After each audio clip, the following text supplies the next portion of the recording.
Will Smith performs the song at the BET Awards, and people have mixed reactions, to say the least. He's with Chandler Moore. Chandler Moore is the worship artist who's a part of Maverick City, and then Kirk Franklin's there. It's around fire. It's the song. Is it really about Jesus, or is it just about you can do it?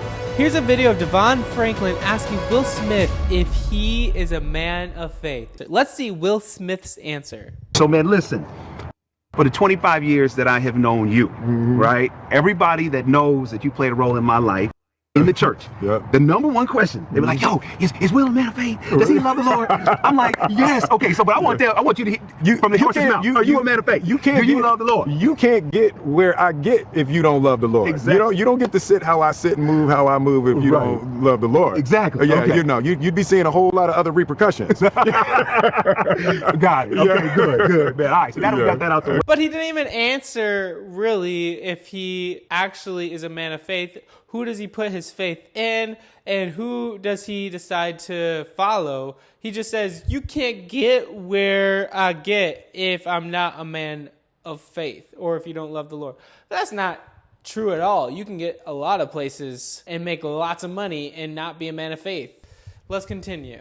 You know, you've been studying world religions and spiritual paths for a long time. Absolutely. And the first time I officially reached out to you and your team and everyone, which was a few years back now, was because I saw that you'd been reading the Gita. Yeah. And the Gita was obviously the book that I read and studied so deeply and fell in love with, and after having studied world religions myself too. And I've had beautiful experiences reading the Bible and the Quran and the Gita. And so when I saw you talking about it when you were in India, I was just like, wow, like, this is amazing. Like, I'm already a huge fan. I love Will Smith. Like, how is Will reading the Gita? I was like, how did that even happen?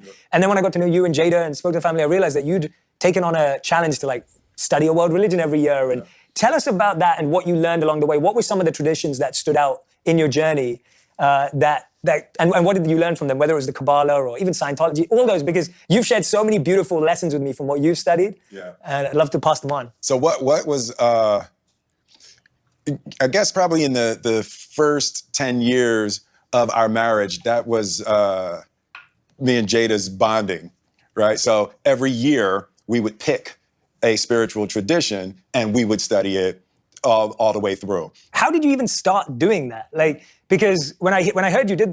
Once again, I'm gonna skip this part. Yeah, tell me about even why you and Jada decided to do that. So I don't even know how it developed as a thing. I know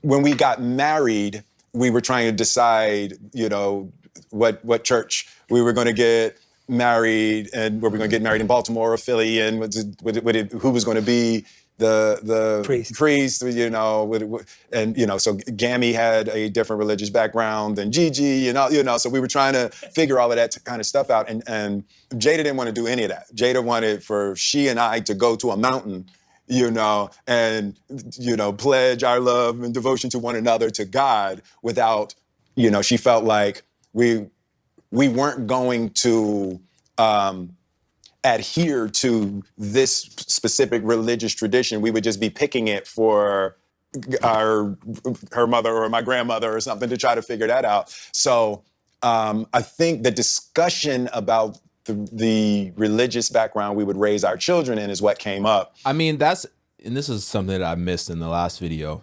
So Jada was basically saying like, yo, let's not just go to a Christian church or whatever type of church to get married in just to appease our, you know, family, because ultimately we're not going to follow it. We don't believe it. So let's just do our own thing. Interesting. This all started even in the beginning when they were deciding when and where to get married, and they necessarily didn't even really care. They're just doing it for their family or their friends, whoever, and it wasn't for themselves and why they wanted to get married. I mean, let's move on to see if he eventually shows like which religion, who does he actually follow. When we first got married, and she grew up in a thing called the Ethical Society in Baltimore, and they would honor the different religions. And my background, I grew up, I went to a Baptist church. I went to a Catholic school. And somewhere in that first decade of our marriage, we were like, oh, wouldn't it be hot if we could say that we had read cover to cover all of the major holy books. And we started with the Bible. And I just remember seeing her Bible was, you know how I do my books now. You see how like all my books are highlighted all the way through. And, she completed the entire Bible, 7 months before me. Right. So now it's on. Right. So then when it came to time for the Quran, I was like, I wanted to win. Yeah. Right? Yeah, I definitely don't think it's bad to research other religions. I think it's good to be able to know exactly especially when you're trying to witness to other people who are part of different religions, it's good to know exactly why they believe what they believe, and then you can actually counter it and actually know how to respond to certain accusations about different religions. And I think that's important. But it's also very important to know the religion or know the book. Let's just say as a Christian, it's important to know exactly what's in the Bible before you start to know other religions too. It's important to know like what you believe in first. But, so we would take a year and we would study all of these traditions as really as a way of the two of us bonding spiritually and intellectually around the concepts. And, we went through Kabbalah and Scientology. And really what was happening is every time I would meet someone who was of a different tradition, I would allow that person to introduce me to what their tradition was. And then I did Ali. And so we circled back around to the Quran during that time. But we really just, we love the idea of spirituality and the study of the love of God. And we don't necessarily believe in organized religion. We believe that the organizations kind of jump ahead of the spirituality. The Church of Christ is very different than Christ, the steps that Christ actually walked, so we started to notice those kinds of differences. And we really just wanted to find the truth. What is the truth? And you see how my whole family dives in. The kids are doing it now, with the. He never ends up saying, does he have a relationship with Jesus? Or he never ends up saying that he puts his faith in Jesus and he asks Jesus to forgive him of his sins, or he even believes that Jesus died on the cross for his sins so that he can be saved. He never ever said that. So when people say, is he a person of faith? Yeah, maybe he's a person of faith, but not necessarily in Jesus. He's spirituality, because that's what everyone likes to say now. I'm spiritual. I believe there's something, so I can do whatever I want now, but I believe there's a God. I could still do whatever I please and believe in things, but I don't believe in Jesus necessarily. I'm not going to follow Jesus because then I have to do what he wants me to do. Oh my goodness, terrible. The ethical society is ethical humanism. Ethical culture is a humanist of movement focusing on human goodness and building ethical relationships with each other in the earth. As non-theistic organizations, we do not concern ourselves with the existence of non-existence of a deity, but instead embrace the diversity of our membership. So they're not really theists or people who believe in God, but they don't really care if you do, blah, blah, blah. So interesting. So let's get into the song that everyone's talking about. Is this song Christian? Is this song demonic? Is it bad? I think we should read the lyrics and really decide for ourselves whether or not you should listen to this song or not. Human good. Don't give up on me. I need you to hold on. Know you're deep up in the storm, but I know you can face it. Hey, it could get dark on the road and you're feeling all alone. Don't lose sight of where you're going, 'cause I know you can make it. Oh, whoa.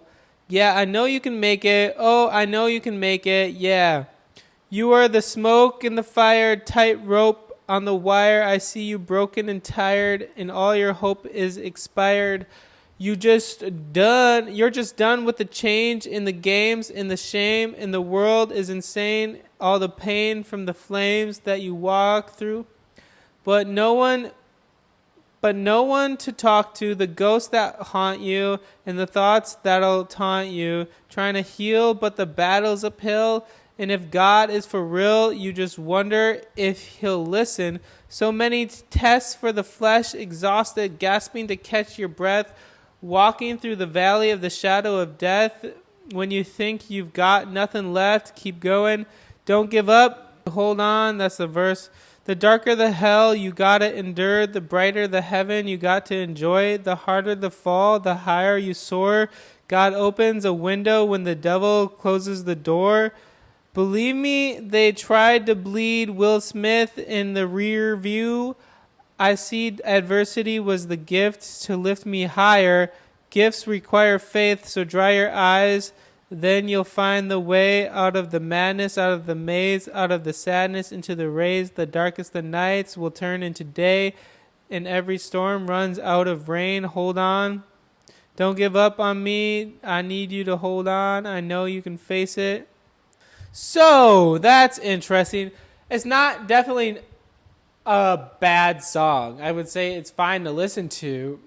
It's not, I wouldn't say demonic. I wouldn't say, it's definitely not a Christian song. Just because someone mentions God doesn't mean it's a Christian song. And I think it's just something, hopefully, that encourages people. I get he's trying to appeal to the emotions of a normal person. A lot of people are wondering, where is God? There's lots of things that they've gone through in pain, but I will encourage you, this song is speaking to a lot of people and what they're asking, but I encourage you guys to go to God. Actually go to God, not just some spirituality. Actually go to Jesus. Jesus is the one that will truly set you free. Jesus is the one who truly will help you get out of the flames. He will help you get out of these things that are in your life, and he will be with you during those times. During the hard times when you're in the flames and the brokenness and the hurt and the pain, Jesus will be with you. He will give you joy. He will give you strength. But ultimately, he's the one who will save you from your sins. We've all fallen short. We've all done bad things, and we've all sinned. But that's why we need a Savior. That's why we need Jesus. So I encourage you to go to Jesus. He's the one who will truly set you free. No other religion has a God that sent their son Jesus to die on the cross for their sins. No other religion has a God who died for their people besides Christianity. So I encourage you guys to go to Jesus. He will set you free. He will save you, and he will make a way for your life. Well, thank you guys so much for watching. I want to know your thoughts, so please comment down below, whatever it is, good or bad. I hope you comment. So please like this video to help more people see it. And I think you might like this video here. So please check it out.